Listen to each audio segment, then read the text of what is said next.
I'm Ali Pinder, and I'm the Senior Research Associate for the Service Management Practice here at Aberdeen Group. And the key areas that I report on and research are tied to warranty and contract management. I also take a look at the broader parts management landscape within service.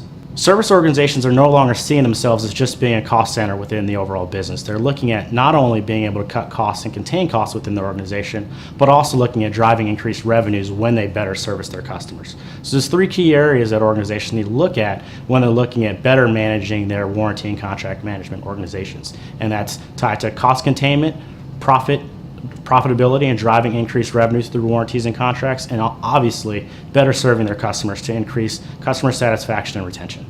Best-in-class organizations, which we consider to be the top 20% of performers, are outperforming all others when it comes to a couple key metrics tied to performance.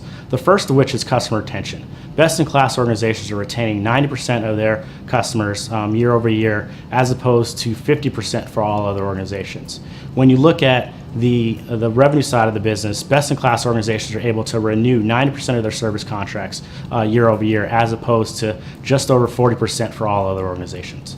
When looking at better warranty and contract management, there's some key capabilities that you need in order to perform at a best-in-class level.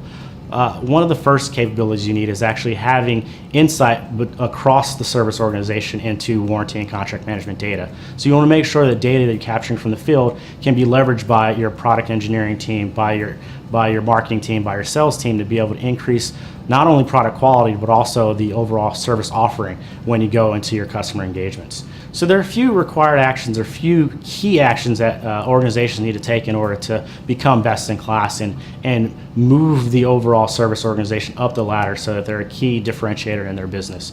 One of the first actions that you want to make sure that you take place are integrating the service silos within your business with other aspects of your organization, whether it be your sales, your marketing, or your engineering team. You want to make sure that not only are you able to capture information from the service team and those key interactions with your customers to improve service, but you also want to be able to leverage that information to improve the product, your sales, your marketing team, so you can actually show a differentiated product and service to your customers, so they understand what's the value of coming to my organization. As more and more products are being commoditized, you want to make sure that you're able to differentiate with your service offering to your customers and show the value of your organization beyond just a commoditized product, but we can differentiate from this value-added service that we're able to provide. You also want to make sure that periodically your manufacturing teams and engineering teams review the product and warranty data that's coming back so they can improve the quality of the organization and quality of the product. So it's not only that data is being captured and going into a database somewhere, but it's actually being leveraged to improve the overall product. Another key action within the organization that you want to take in place is actually having a centralized knowledge base for all the data that's coming in. It doesn't make sense for you to capture the data and not be able to leverage it, or have everyone have access, or the key stakeholders have access to the real-time updated information that actually ties into what is happening in the field. How are we able to improve the overall service offering and the product by having this real-time access to this knowledge base that you're keying into?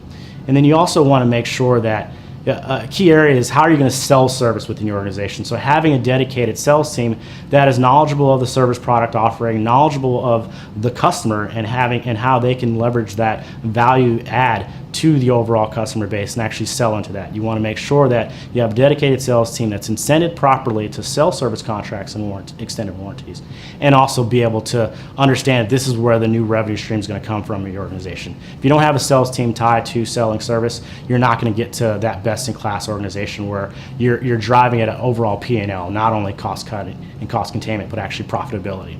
And finally, you want to make sure that you're automating key service aspects within the warranty chain. So how are we able to leverage not only cutting out costs within the automated warranty chain, but actually being able to speed time to service delivery, so you're ensuring that your customers are not waiting to have a product returned to them or waiting to have this defect taken out of their supply chain, but actually being able to resolve this issue quickly through automation.